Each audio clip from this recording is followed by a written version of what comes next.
buenas, bienvenidos al Mañanero de hoy.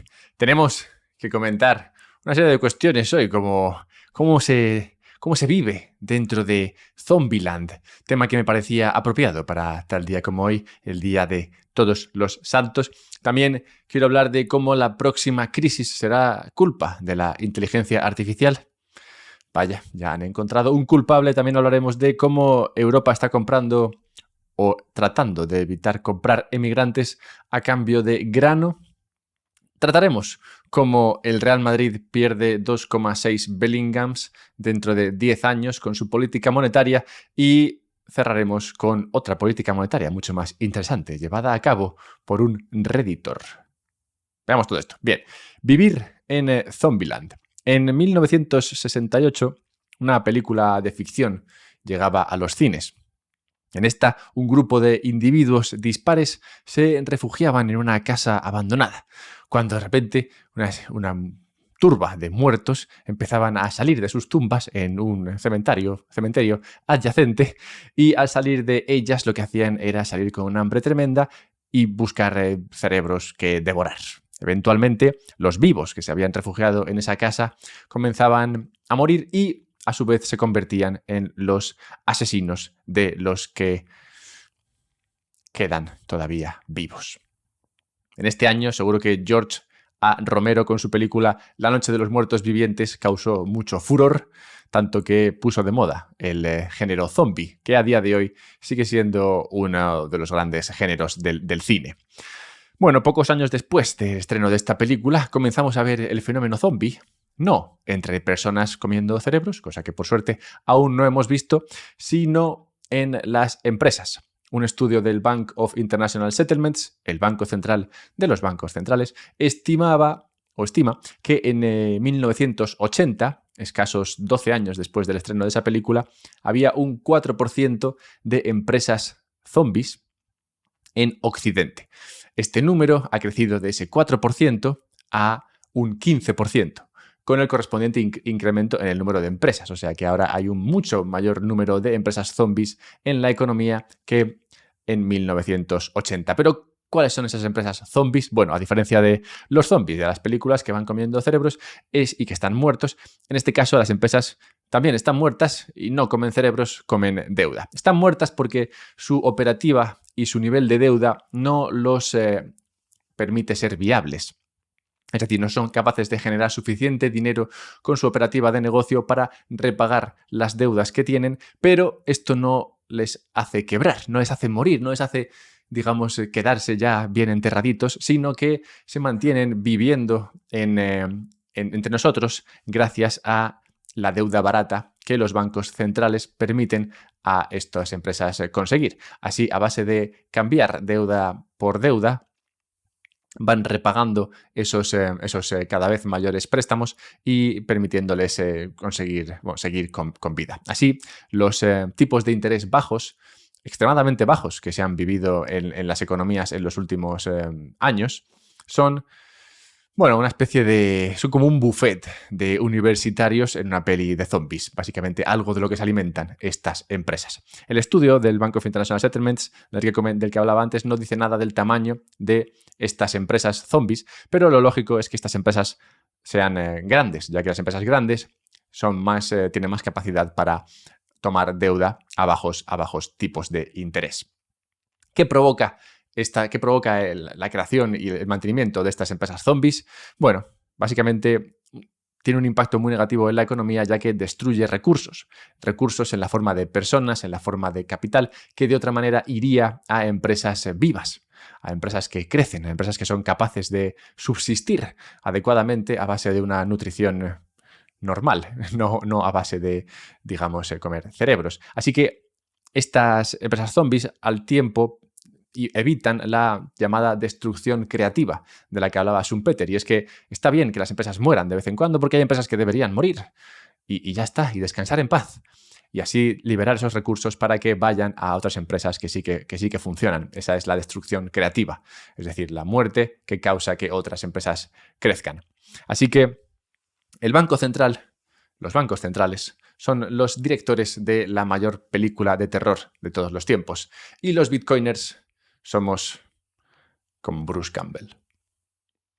La crisis será culpa de la inteligencia artificial. Gary Gensler prevenía, hace unos días, que una crisis financiera sería inevitable si no se regula la inteligencia artificial. Concretamente, nuestro amigo Gary, como sabéis, es este señor que siempre está con el tema de si Bitcoin es una commodity o no lo es. Normalmente suele decir que sí, luego no se pronuncia sobre el tema de Ethereum y al tiempo evita que se creen ETFs spot de Bitcoin. Gary Gensler es el jefe de la SEC. Bueno, pues concretamente decía hace unos días que la crisis financiera la causaría la inteligencia artificial. Quiero detenerme un poco en este comentario de Gary, porque es verdad que tenemos cierta tendencia a encontrar excusas en las palabras del regulador financiero. Cuando éste dice que no podrá evitar una crisis financiera, cosa que es su trabajo, por culpa de que alguien no hará o no hace bien su trabajo. Es decir, los reguladores financieros, bueno, y casi todo el mundo encuentra excusas cuando lo que se supone que tiene que hacer no se hace. Y busca, en este caso, pues a otro culpable de lo suyo. En este caso, Gary Gensler está diciendo que la crisis financiera será inevitable porque alguien no está haciendo su trabajo a la hora de regular la inteligencia artificial. Bueno, eso lo hacen todos, pero algo de razón sí que hay en lo que dice Gary, en mi opinión, y es que la automatización de pagos e intercambios gracias a la inteligencia artificial, que, a ver, realmente es básicamente un súper automatizador de tareas, pues acelerará aún más el mercado y marcará mayores distancias entre este y el regulador.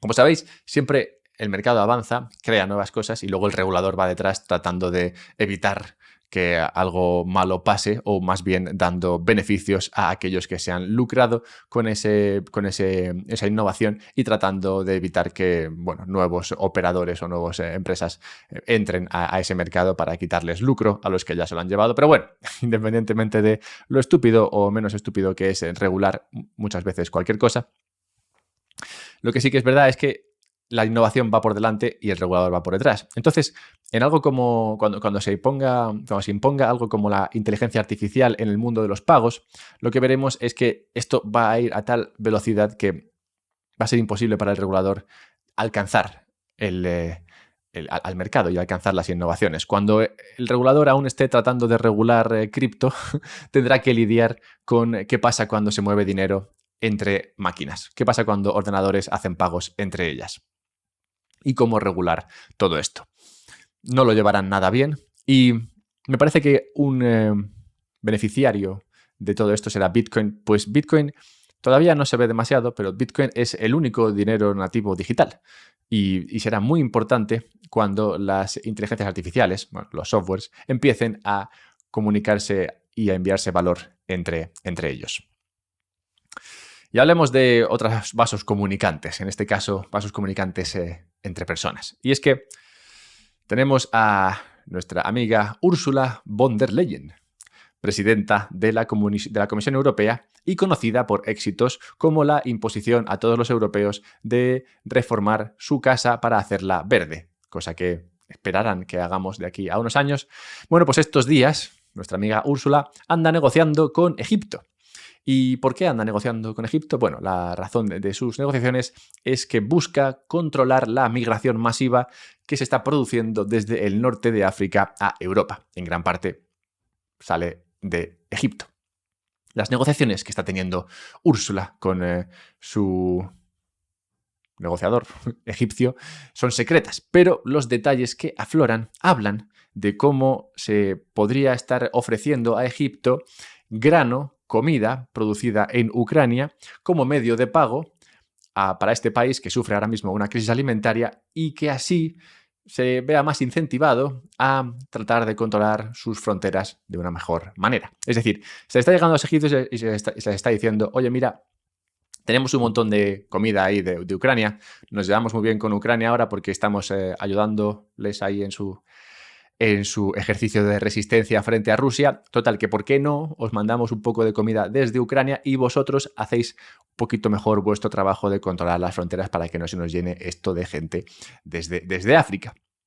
Esa es un poco la negociación que se está llevando a cabo y yo no tengo experiencia en la negociación internacional, pero me aventuro a pensar que si a los egipcios les pagan por solucionar un problema que es imposible de controlar, o al menos es imposible de encontrar al culpable de no controlar bien la migración, pues muy probablemente lo que veremos es un incremento o un crecimiento de ese problema para así recibir más pagos para tratar de solucionarlo. No lo sé, pero es una intuición que tengo.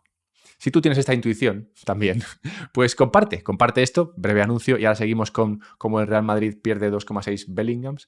Pero sí, simplemente 30 segundos para recordaros que este podcast convive con todos vosotros, supongo, y que vive y crece gracias a vuestra ayuda. Podéis compartir este capítulo en Twitter, por ejemplo, simplemente copiáis el enlace, lo ponéis en Twitter, podéis hacerlo en WhatsApp o lo que sea. Cada vez que compartís esto, tiene impacto en el algoritmo de Spotify y entonces permite a otros verlo. También en el caso de si ves este contenido en YouTube. Total, que ayuda mucho si compartís, dejáis likes y cosas de esas. Parece una chorrada, pero realmente sí que ayuda.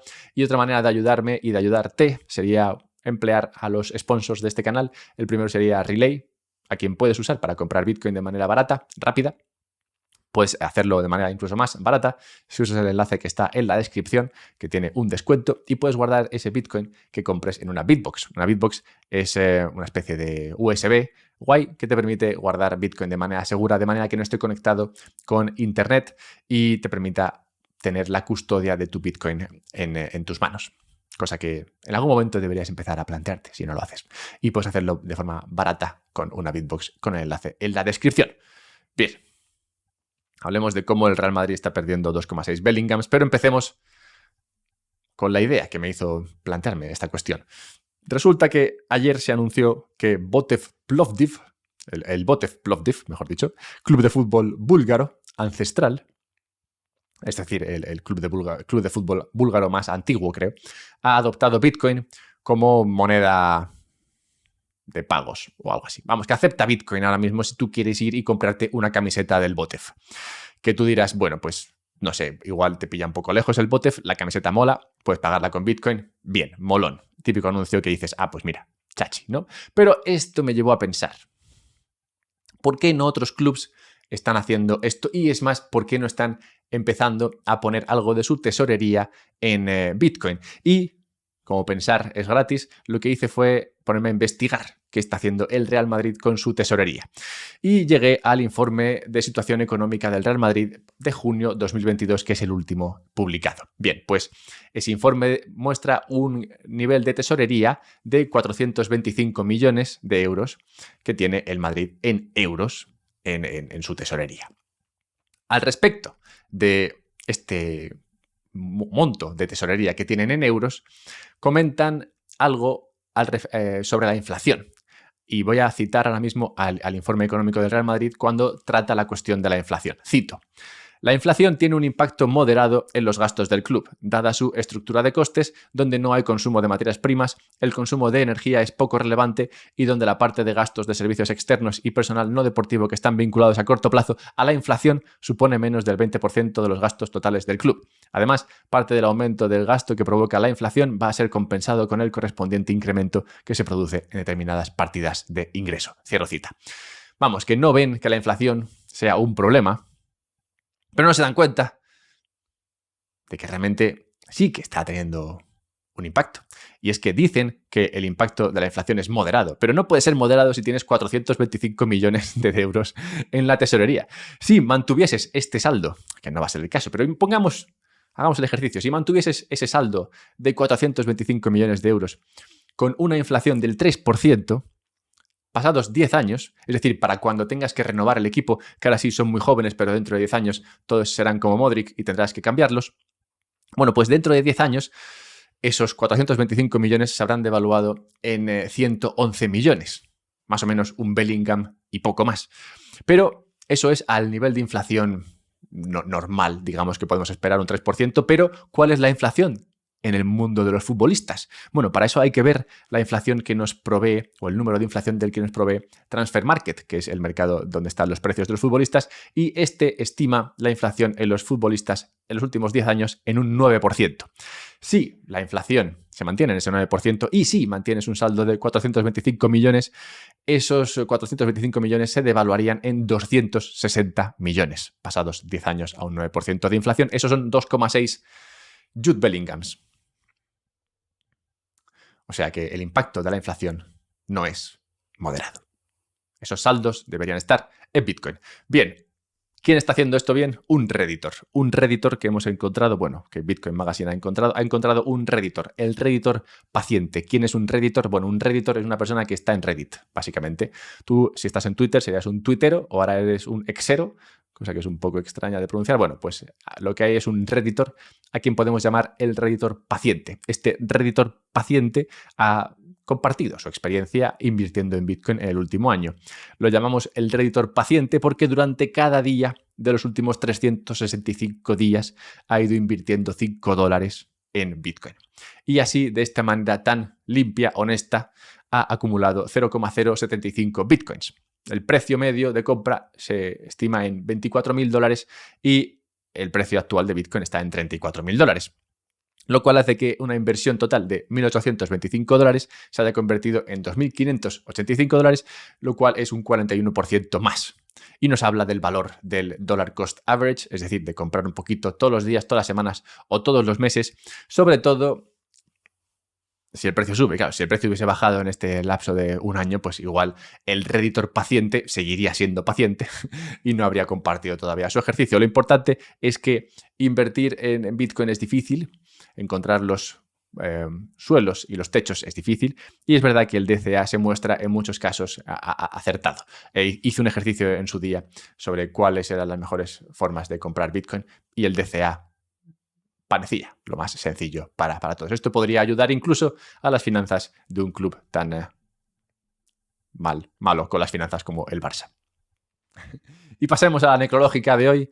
Es interesante abordar la necrológica de hoy, un día como el Día de Todos los Santos, el Día de Todos los Muertos. Podríamos acordarnos de todos los muertos que han muerto, pero sería un poco genérico. Así que, teniendo en cuenta el tono gris, taciturno del mañanero de hoy, quiero recordar la muerte de hoy, la muerte en el día de hoy, de Florence Mills, una cantante de cabaret conocida como la reina de la felicidad, quien murió de tuberculosis a los 31 años. Total, que si esta mujer muerta por tuberculosis, que no es una enfermedad agradable, a los 31, que no es una edad avanzada, era la reina de la felicidad, pues realmente no tienes motivos para no estar feliz. Así que trabájatelo un poco.